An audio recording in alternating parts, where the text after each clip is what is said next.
Mənim gözəl izləyicilərim, mən görürəm ki, mənim efrimdə oğluma atasız qız almaram fikri yanlış səmtdə, yanlış məcrada yönləndirilir. İstirdim bu video çarxı çəkim və sizə bildirim ki, mənim bu fikrimin qətiyyətli surətdə heç qəti şəhid qızlarımızla əlaqəsi ola bilməz. Şəhid qızlarımız mənim başımın tacıdır. Quş dalayacaq quş buraxmaq buna deyirlər, əziz dostlar. Əziz dostlar, mövzuya keçməmişdən öncə sizə bir şey deyim ki, aşağıda gördüyünüz mənim WhatsApp nömrəmdir. Siz bizim vasitəmizlə Çindən, fabrikdən, zavoddan, avtomobil, ekskavator, traktor, nə istəyirsinizsə, kran, sonra canım sizə nə desin, tibbi avadanlıqlar, inşaat malları, geyimlər, nə istəsəz toptan şəkildə alıb sizə gətirib təhvil verə bilərik. Rusiyaya da çatdırılma eləyirik. Sadəcə əlaqə saxlayın və salam, şüt tamam. Dünən bir video paylaşmışdım. Kanalımda var. Bundan öncəki videodu. İzləyə bilərsiniz. İzləməyənlər üçün nəzərdə tuturam. Bu çıxıb üzr istəmək əvəzinə çıxıb özünə haqq qazandırır. Ego tavandadır, amma IQ yerlərdə.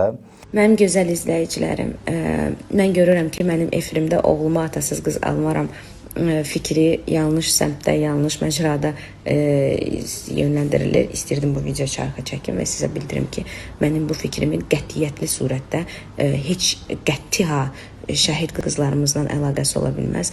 İndi bu sıxışıb divara şəhid qızlarını deyir ki, mənim sözüm onlarla əlaqəli deyildi. Çünki şəhid qızları da atasız böyüyürlər. Başa düşdük. Yaxşı. Nə demək istəyirsən? İndi atası şəhid olmayan qızlar da var. Cavan yaşında rəhmətə gedib, qəza nəticəsində rəhmətə gedən kişilər var ki, qızı atadan yetim qalıb. Nə demək istəyirsən ki sən? Mənim başımın tacıdır. Allah mənə bir...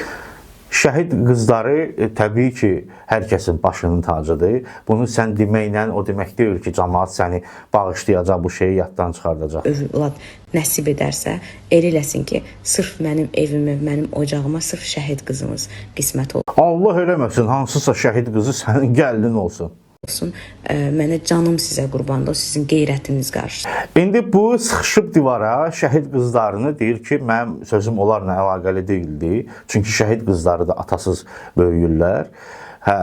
Başa düşdük. Yaxşı. Nə demək istəyirsən? İndi atası şəhid olmayan qızlar da var. Cavan yaşında rəhmətə gedib, qəza nəticəsində rəhmətə gedən kişilər var ki, qızı atadan yetim qalıb. Nə demək istəyirsən ki sən? Bəhanə eləyirsən ki, canlı yayımdır, adam təkərə düşür, nə bilim filan bəsməkan. Canlı yayımdır, aparıcılıq eləyə bilmirsən. Geri get işinlə məşğul ol. 16 dənə şirkətin var sənin. Get onları idarə elə. Harvard sertifikatının ikincisini al. Sənin efirdə nə işin var? Ümumiyyətlə düz deyə, indi deyə bilərsiniz ki, efirdəki aparıcılar güya nədir?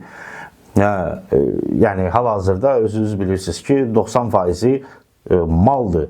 Bu xanım aparıcılıq eləməyə çox güman ki, davam edəcək. Davam elədikcə də hər bir ağzından çıxan quşu biz burada müzakirə eləyəcəyik. Çaşmışam, ağzımdan çıxıb ki, nə bilim, belə olub, elə olub. Keçmir belə şeylər, xanım. Şəhid qızlarından üzrxahlıq eləyirsənsə, başqa qızlar da var ki, atası qəzada ölüb. Mütləq gərək şəhid olsun ki, sən onun, həmin o qızlara hörmət eləyəsən. Üzr videosu gəlməlidir. Yəni, uzun sözün qırtı, bu video heç bizi qane eləmədi. Heç bizi qane eləmədi. Ona görə də sıvama bölümü eləməkdənsə, çıxıb deməli idi ki, üzr istəyirəm, səhv eləmişəm, ağzımdan qaçıb, ay nə bilim, canlı efir olub, ay nə bilim, mən şəhid qızların nəzərdə tutmurdum. Bunlar keçmir bizim üçün.